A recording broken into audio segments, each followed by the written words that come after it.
δεύτερη εβδομάδα με το νέο Car of the Month Bike X55 και έλα να σου δείξω τι παίρνεις με 27.500 ευρώ.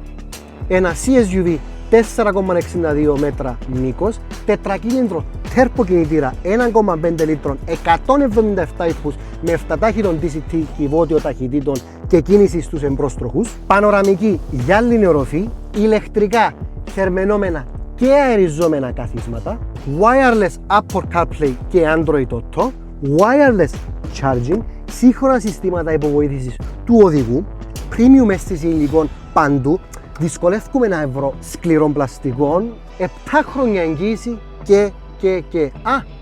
Ξεκινά και σβήνει από το κλειδί.